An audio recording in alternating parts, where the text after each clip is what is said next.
Parliament ఎన్నికలలో భాగంగా నిజామాబాద్ జిల్లా ఎడపల్లి మండల కేంద్రంలో కాంగ్రెస్ పార్టీ ఎంపీ అభ్యర్థి జీవన్ రెడ్డి ముమ్మర ప్రచారం నిర్వహించారు. ఈ సందర్భంగా కాంగ్రెస్ పార్టీ నాయకులు, కార్యకర్తలు టపాసులు పేల్చి ఆయనకు ఘనస్వాగతం పలికారు. ఎడపల్లి పాత బస్టాండ్ చౌరస్తాలో ఏర్పాటు చేసిన కార్నర్ మీటింగ్లో ఆయన మాట్లాడుతూ, పువ్వు గుర్తు వాళ్లకు రైతులు అంటే పట్టింపు లేదని, మోడీ రైతుల ఆదాయం రెట్టింపు చేస్తామని చెప్పి అన్ని రకాల ఎరువుల ధరలు పెంచి పెట్టుబడి రెండింతలు చేశారని వారు ఆరోపించారు. బీజేపీ పాలిత రాష్ట్రాల్లో ఎక్కడైనా ఉచిత విద్యుత్ ఇస్తున్నారా, రైతు రుణమాఫీ చేస్తున్నారా అని అరవింద్ను నిలదీయాలని ప్రజలకు పిలుపునిచ్చారు. ఈ సందర్భంగా బోధన్ శాసనసభ్యులు సుదర్శన్ రెడ్డి మాట్లాడుతూ, తెలంగాణ సీఎం రేవంత్ రెడ్డి అధికారం చేపట్టగానే చక్కెర కర్మాగారం తెరిపించేందుకు కమిటీ వేసి చర్యలు తీసుకున్నారని, చక్కెర కర్మాగారాన్ని పునఃప్రారంభిస్తామని అన్నారు. దేశంలో ఎక్కడా లేని విధంగా సీఎం రేవంత్ రెడ్డి పాలనలో 200 యూనిట్ల వరకు ఉచిత విద్యుత్, 500 రూపాయలకే వంట గ్యాస్ అందిస్తున్న ఘనత కాంగ్రెస్ పార్టీకి దక్కుతుందన్నారు. స్థానికంగా ఉపాధి కరువై గల్ఫ్ బాట పట్టిన కార్మికులను ఆదుకునేందుకు CM Revanth Reddy Gulf board ఏర్పాటు చేయడంతో పాటు అకాల మరణం చెందిన కార్మికుల కుటుంబాలకు 5 లక్షల రూపాయలు అందిస్తామని వారు హామీ ఇచ్చారు. ఈ కార్యక్రమంలో ఉర్దూ అకాడమీ చైర్మన్ తాహెర్ బిన్ హుందాన్, మాజీ MLC Arikela Narsareddy, ZP vice chairman Rajitha Yadav, మండల కాంగ్రెస్ పార్టీ అధ్యక్షుడు పులి శ్రీనివాసరావు, ఎస్సీసెల్ జిల్లా అధ్యక్షుడు ఇరంటి లింగం, కాంగ్రెస్ పార్టీ నాయకులు నాగేష్ రెడ్డి, కామప్ప, మల్కారెడ్డి, నారాయణ, విజయ్ కుమార్ గౌడ్, కిషోర్, తాహెర్, శంకర్ నాయుడు, యూత్ కాంగ్రెస్ నాయకులు ఫర్హాన్, నవీన్, రత్నాకర్, కాంగ్రెస్ పార్టీ నాయకులు, కార్యకర్తలు పెద్ద ఎత్తున పాల్గొన్నారు.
ఉన్నంతకాలం ఉచిత విద్యుత్ అమలు చేయడం జరుగుతుందని మనం చేస్తామని చెప్పచ్చు.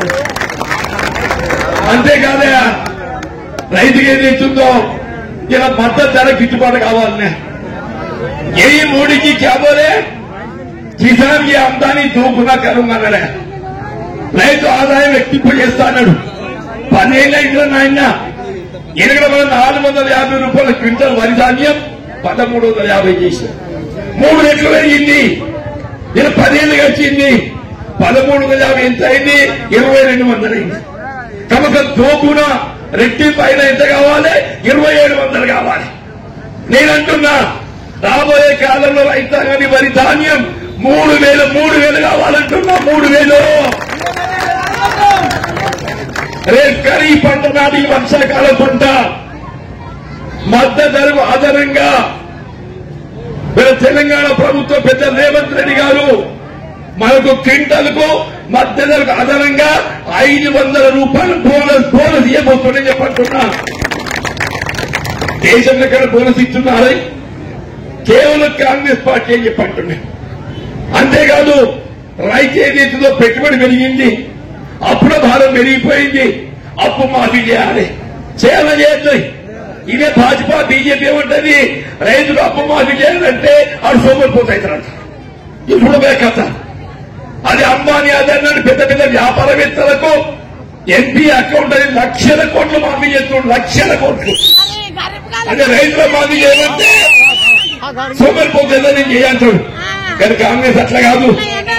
కాంగ్రెస్ రైతు పక్షపాతి. ఏ విధంగా 2008-09లో ఆనాడు ఏకమొత్తంగా ₹1,00,000 మాఫీ చేసి ఏకమొత్తంగా ₹1,00,000 మాఫీ చేసింది నిజమా కాదా? మళ్ళీ రేపు చెప్తున్నా నేను పెట్టారు సుదర్శన్ రెడ్డి గారి సాక్షిగా రాబోయే వర్షాకాలం పంట ఆరంభం నాటికి ఖరీఫ్ పంట రైతు చెల్లించాల్సిన పంటలో మేము చెల్లించాల్సిన అవసరం లేదు. బ్యాంకుల్లో ఏదైతుందో మనం చెల్లించాల్సిన అప్పు మొత్తం ప్రభుత్వం బదలాయింపు చేసుకుంటుంది. మనం చెల్లించే అప్పంతా మాఫీ చేసి మీ కొత్తగా ఏదైతుందో అప్పిపోయే పార్టీ కాంగ్రెస్ పార్టీ అని చెప్పంటున్నారు. నిజమా?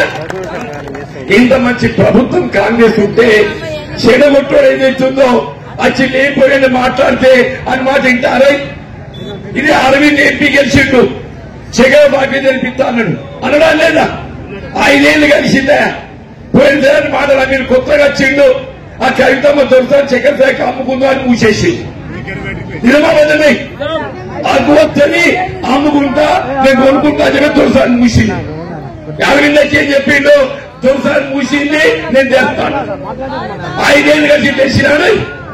ఇవాళ నేను చెప్తున్నా పెద్ద సుదర్శన్ రెడ్డి గారు కాంగ్రెస్ ప్రభుత్వం అధికారం రావడంతోనే రేవంత్ రెడ్డి గారితో మాట్లాడి మా ప్రాంతం బోధనలో వారికి ప్రత్యామ్నాయం చక్కెర పంట. ఈ చక్కెర పంట కావాల్సిన బోధన చక్కెర కర్మాగారాన్ని పునఃప్రారంభం చేయాలి. ఏడాదినంతం 25 డిసెంబర్లోగా బోధనతో పాటుగా పెట్టుకెళ్లి ముందుంటుంది తెలిసే బాధ్యత. గతం 10 సంవత్సరాలు బీజేపీ ప్రభుత్వం అయితేనేమి టీఆర్ఎస్ ప్రభుత్వం అయితేనేమి కాదు మనకన్ని ఆశలు చెప్పి ఏ పని చేయకుండా అన్ని విధాల రైతులకు కానీ కార్మికులకు కానీ చదువుకున్న పిల్లలకు కానీ ఈ దుర్మార్గులు ఉద్యోగాలు ఇవ్వకుండా వ్యవస్థని నాశనం చేశారే.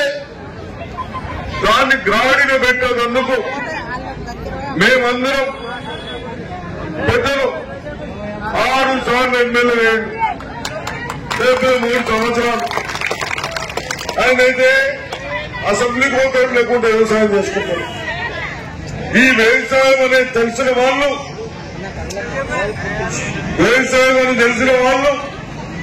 ఉండాలి. గతం కొన్ని రోజుల నుంచి అంత పనికిరాని వాళ్ళు పార్లమెంట్ మెంబర్స్ అయి సెంట్రల్ గవర్నమెంట్ లో డబ్బులున్నా తెచ్చే శక్తి లేక మనమందరం గరీబులం కానీ రైతులం కానీ చదువుకున్న విద్యార్థులకు జాబులు రాక ఇబ్బంది పడతా ఉన్నామే. అవన్నీ ఆలోచించి